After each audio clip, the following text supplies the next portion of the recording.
This question is from Ramona. I've been a massage therapist working out of my home and at a chiropractic office for the past 2.5 years. I'm now purchasing a spa with 14 massage therapists and wondering if there's any advice on advertising or marketing you can give me. Thanks.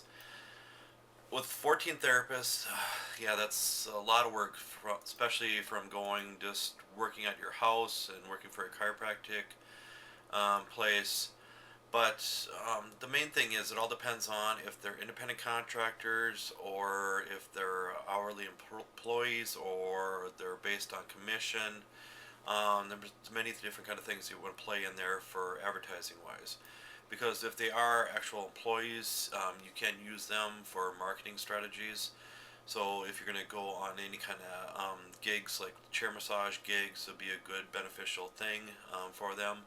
And if the spa is in a mall setting, it's even better because you're going to get some walk-through traffic. So that's what's nice about that. But if it's not in a walk-through setting, if it is, let's say, in a strip mall that it's outdoors or anything, you can typically have maybe a therapist out on the sidewalk, but it all depends on the rules and regulations for that area. But you can have a therapist offering maybe free 5 minute chair massages or something anyway to get into there. But working in a spa, the biggest thing is with your therapist, you want to make sure that you, um, if you're, let's say you have cosmetologists, but you just said that you have 14 massage therapists in a spa, but more than likely you have cosmetologists and all those type of people in there. Make sure you, with the massage therapist, whenever, let's say the cosmetologist is running a little bit behind, or let's say you double book somebody for something else, or even for massage, have one of the massage therapists give maybe a 5 or 10 minute free chair massage or even hand massage or something for that person beforehand, just to satisfy them so you don't lose that client. You want to do whatever you can for that then. Some people will remember birthdays, so you can send out little gift cards for birthdays. And it looks like I've looked at your current website now, and it looks like you're doing some kind of a package, kind of like Massage MB. So I think you called it like maintenance or something. But that's a really good idea to have those, because when I had my own business, packages were huge, and but even with the monthly thing is even better because you get people coming on a regular basis as much as possible. But with gift certificates, I myself, whenever people bought, like let's say five gift certificates for massage, I would give the person the permission to give those to other people too. So more likely you get more clients that way. So that's a little word advice for that for marketing. People still use the yellow pages. It seems weird, but even in this day and age with internet and everything else, people still tend to use the yellow pages just because it's a lot quicker. That's what's nice about that. Being in Minnesota, it's a little bit more conservative, of course, as you probably know, but sometimes they're not open to all the different kind of styles of massage out there. But eventually, Minnesota gets those different kind of styles. So just like with Lomi Lomi, it's not really known much around Minnesota yet, but it's coming, and all those different modalities too would help with that. But with marketing, it's it's a win-win or a lose-lose situation. That's a problem. So sometimes it might work for somebody, but not work for another person. And again, if you have employees, those 14 employees, have them do some work. I mean, sorry that you 14 employees, I'm telling your boss to do all these kind of things, but you want to make sure they keep as busy as possible too. So have them do some mailers, keep busy with those kind of things. Even have them after a person. I know after a person comes in for a massage with that person, even a handwritten thank you card. I've seen people doing that. I mean, this day and age, does anybody actually do that anymore? A handwritten card? I mean, aren't you just ecstatic when you actually get something in the mail? I know I am when somebody handwrites something and I get something in the mail, because everybody's so used to emailing all the time. That's what's so frustrating. So those actual mailings, um, makes it sound even better. But just make sure they put some a little bit more personable in there as much as possible. Don't say, "Oh, thanks for getting a massage. Please get another massage as soon as possible."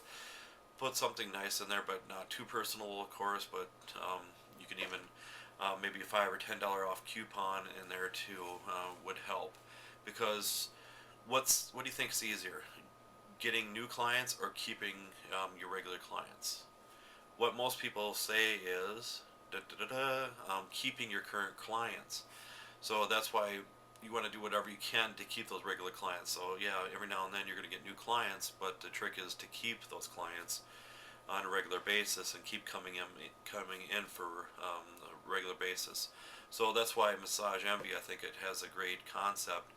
And again, they pay the therapist kind of cheap, but again, that's just my opinion. But you got to look at it at $39 for initial massage, and then so much a month for an actual membership. But if you can do something better than that, but I know with Massage Envy, it's usually not a full hour.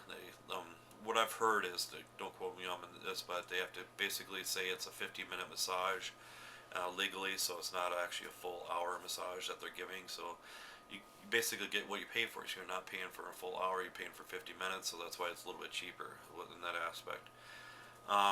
Other options for, you don't want to really do any cold callings, but flyers sometimes work. But working with other businesses, what I've seemed to notice works good. When I had my business, I had my business right next door to a flower shop, so we try to share business as much as possible. So find another place that's kind of similar in a way, or let's say a hotel or something in that area has tons of traffic, and what you could do is barter services with the manager or something of that hotel, and maybe give that person a discounted rate each month for a massage, or even maybe a free massage. But again, I don't know if that's totally legal in certain areas. So again, check with the rules and regulations to make sure with that. But to leave your business cards and that information, or have people refer you for massages, but especially if it's a lot of out of town people, you're not going to get regular clientele. That's the problem with that, but you will get a lot of people on a regular basis. That's what helps with that then. So another business, when I worked for this one spa in this mall, they're really close to this hotel, so we worked out a deal so we could leave our business cards there and give employees maybe 5 or 10% discount if they want to come in for massages. But work with that, of course. Then some people will do. I've seen movie screen ads, but that is definitely costly, of course. Or what you could do is go in with other therapists or other businesses around that area, so you can advertise many different things. But advertisers have caught on to those kind of things, and what they'll do is they'll might even charge you a little bit extra, just because you are having many advertisers in like a 15 or 30-second kind of clip then.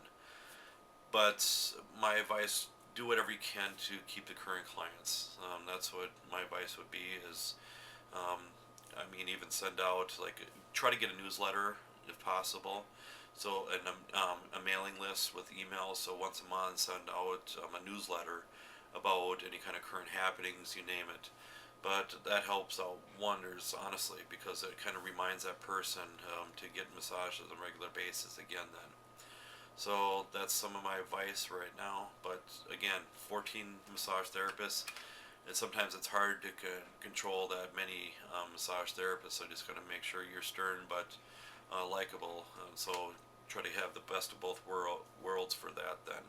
But eventually, over time, the good therapists and the bad therapists are going to weed each other out then. So that's my advice, and leave your comments in the section below. Thank you.